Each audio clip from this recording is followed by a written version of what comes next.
Hello everyone, Coach Bujing Akot here. Ano po ba ang good cup at bad cup sa isang team para sa mga coaches? Well, very important po ang role ng mga coaches, no?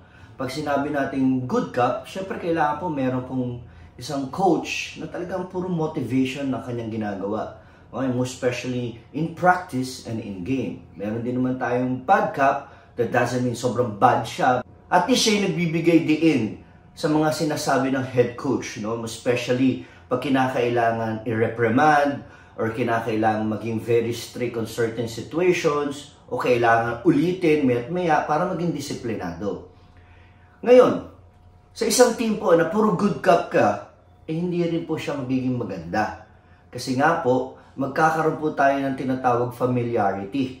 Ibig sabihin po, masyado magiging mabait sa bata, then eventually po, puro enjoyment, yung development ng bata, hindi na rin po masyado magiging malaki. Kasi nga, ang pakiramdam ng bata, okay lang lagi.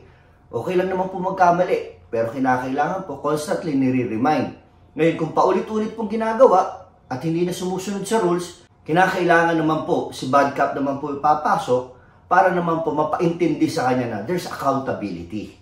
Di ba po? Ngayon, kung lahat naman po kayo, bad cup, magkakaproblema naman po tayo. We're creating a wall. A wall. Yung wall pong yan, hindi na po magkakaroon ng magandang ambience. Hindi na po magiging healthy ang relationship ng bata at saka coaches. Kasi papasok po yung tinatawag nating fear.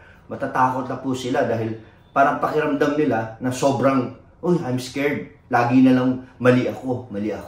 So, for us coaches, we have to create a well-balanced ambience para sa ating basketball team. Kaya po kinakailangan sa ating coaching staff, may constant meeting po tayo. No? Ini-evaluate po natin strength and weaknesses ng bata. Hindi lang po yung isang coach ang pwede mag-analyze ng bawat individuals. Kinakailangan po may other perspective. Meron pong point of view ng isang coach. Kasi minsan po, yung nakikita natin is isang direction lang.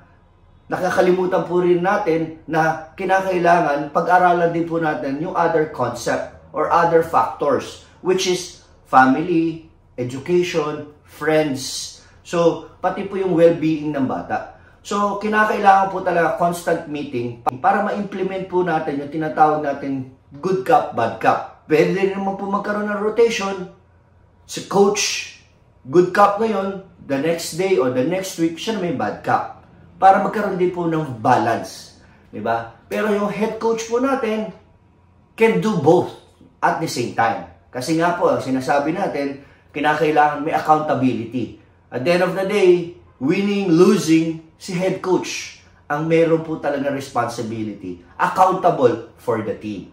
So, ayan po mga ka-winners, alam na po natin yung idea ng good cup at saka bad cup. Sana po nakatulong ako sa inyo. At kung meron pa po kayong questions, message nyo lang po ako directly dito sa Sports All In. Or just comment and share this page and share this episode. Ang tanong ko ngayon, ikaw ba? Isang good cup o bad cup? Basta tandaan nyo, lahat tayo kinakailangan winners.